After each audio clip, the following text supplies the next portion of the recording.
दोस्तों आज हम बात करेंगे प्लिंथ बीम और डीपीसी के बारे में, क्योंकि घर बनाते समय अक्सर लोगों को कंफ्यूजन रहता है कि डीपीसी दें या प्लिंथ बीम, या फिर दोनों, या फिर सिर्फ प्लिंथ बीम दे और डीपीसी न करे तो काम चल जाएगा, या फिर सिर्फ डीपीसी दे और प्लिंथ बीम न दे तो कोई परेशानी तो नहीं होगी।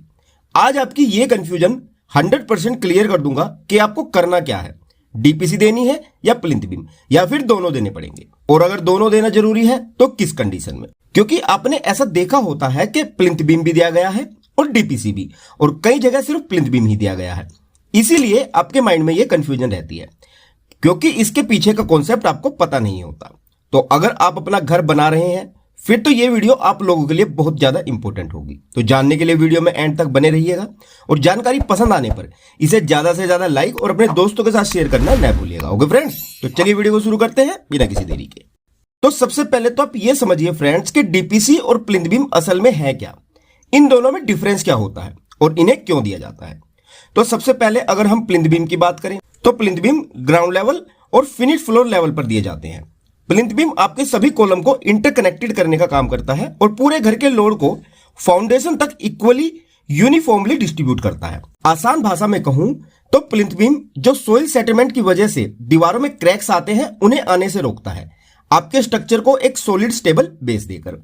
इसीलिए सबसे पहली बात तो अपने माइंड में यह फिक्स कर लो कि चाहे आप अपने घर में डीपीसी दें या ना दें, पर प्लिंथ बीम तो आपको 100% देना ही देना है, चाहे इसे ग्राउंड लेवल पर दे या फिनिश फ्लोर लेवल पर। नहीं तो आपके स्ट्रक्चर को स्टेबिलिटी नहीं मिल पाएगी, फाउंडेशन तक इवनली लोड डिस्ट्रीब्यूट नहीं हो पाएगा, और सोइल सेटलमेंट होने की वजह से दीवारों में क्रैक्स आएंगे। यानी कि अगर हमें घर को मजबूत बनाना है तो प्लिंथ बीम देना ही पड़ेगा। तो ये तो थी बात कि प्लिंथ बीम देना जरूरी है या नहीं, जिसका जवाब है हाँ, 100% जरूरी है। अब सेकंड हम बात करते हैं डीपीसी की, कि डीपीसी क्या होती है और इसका क्या काम रहता है। इसके बाद मैं आपको बताऊंगा कि आपको डीपीसी कब देनी चाहिए और कब नहीं देने से काम चल सकता है। तो फ्रेंड्स, डीपीसी की फुल फॉर्म होती है डैम्प प्रूफ कोर्स। जैसा कि इसके नाम से ही पता चल रहा है कि यह आपके घर को डैम्पनेस से बचाने का काम करती है। अब वो कैसे, आइए समझते हैं। तो देखिए फ्रेंड्स, आपको जो ये इमेज में कंक्रीट की लेयर दिख रही है ये डीपीसी है। अब इसके नीचे आप जो ये ब्रिकवर्क देख रहे हैं, ये ब्रिकवर्क हमेशा मिट्टी के संपर्क में रहता है, प्लिंथ की मिट्टी और आसपास की मिट्टी के। तो जब भी यह मिट्टी बरसात वगैरह में या घर में ही कोई प्लम्बिंग लीकेज होने की वजह से पानी के संपर्क में आकर गीली होती है, तो जो डीपीसी के नीचे वाली ईंटें हैं वो मिट्टी से पानी एब्जॉर्ब करने लगती हैं, क्योंकि ईंटें हमेशा पानी पीती हैं। और अगर आप डीपीसी प्रोवाइड नहीं करते हैं तो फिर यह सीपेज आपकी ऊपर की दीवारों पर भी चढ़ने लगती है कैपिलरी एक्शन के द्वारा, और फिर आपने चाहे कितना भी महंगे से महंगा पेंट करवा रखा हो वो खराब हो जाता है और पपड़ी बनकर गिरने लगता है। और फ्रेंड्स, ऐसी सीपेज या मॉइस्चर का 100% कोई इलाज नहीं है। यह समस्या मकान में पूरी जिंदगी बनी रहती है। इसीलिए डीपीसी देना भी जरूरी होता है, पर इसके कुछ कंडीशन है। बिना डीपीसी दिए भी हमारा काम चल जाता है, वो कब, आइए अभी इसे भी समझ लेते हैं। तो देखिए फ्रेंड्स, ये तो क्लियर ही है कि हमें अपने घर में प्लिंथ बीम 100% देना ही है, पर डीपीसी का ऐसा नहीं है। इसकी एक कंडीशन है कि अगर आप फिनिश्ड फ्लोर लेवल पर प्लिंथ बीम दे रहे हो प्लिंथ बीम के नीचे ब्रिकवर्क करके, तो आपको डीपीसी देने की जरूरत नहीं होती, क्योंकि ऐसे में मिट्टी प्लिंथ बीम के नीचे तक ही रहती है और प्लिंथ बीम ही डीपीसी की तरह काम करता है।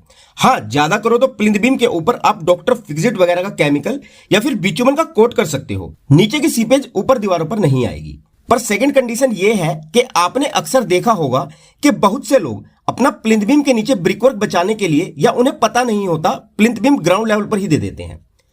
तब फिर आपको फ्लोर लेवल पर डीपीसी देनी पड़ेगी। ऐसे में डीपीसी देना जरूरी होता है, क्योंकि ऐसे में आपको प्लिंथ बीम के ऊपर तक मिट्टी फिलिंग करनी पड़ती है, फिनिश फ्लोर लेवल तक। और जब मिट्टी बीम के ऊपर आ जाएगी तो मिट्टी के मॉइस्चर से अपनी दीवारों को बचाने के लिए हमें मिट्टी और ब्रिकवर्क के बीच एक बैरियर बनाना होता है, तब हम वहां डीपीसी देते हैं। तो आई होप कि अब आपको क्लियर है कि प्लिंथ बीम देना है या डीपीसी, या फिर दोनों। चलो जल्दी से एक बार मैं फिर रिवाइज करवा देता हूं। आप बस 3 बातों का ध्यान रखें। पहली बात तो हमें प्लिंथ बीम 100% देना ही है। सेकंड के अगर मेरा plinth beam finish floor level पर है और मिट्टी प्लिंथ बीम के नीचे तक, तो मुझे डीपीसी नहीं देनी है। और थर्ड के अगर मेरा प्लिंथ बीम ग्राउंड लेवल पर ही डाला गया है तो मुझे डीपीसी देनी है। बस ये 3 बात आप ध्यान में रखें प्लिंथ बीम और डीपीसी देते हुए। तो आई होप कि अब आपकी ये कंफ्यूजन 100% क्लियर है कि आपको प्लिंथ बीम देना है या डीपीसी। तो अगर जानकारी पसंद आई हो तो वीडियो को लाइक और ज्यादा से ज्यादा शेयर जरूर कीजिएगा फ्रेंड्स। और अगर आपकी फिर भी कोई क्वेरी है तो हमें कमेंट कीजिएगा, आपको रिप्लाई जरूर दिया जाएगा। तो चलिए जल्द मिलते हैं हमारी नेक्स्ट वीडियो में घर बनाने से रिलेटेड एक और नई जानकारी के साथ। और वीडियो में यहां तक बने रहने के लिए आपका बहुत बहुत धन्यवाद guys. Thanks for watching and have a nice day.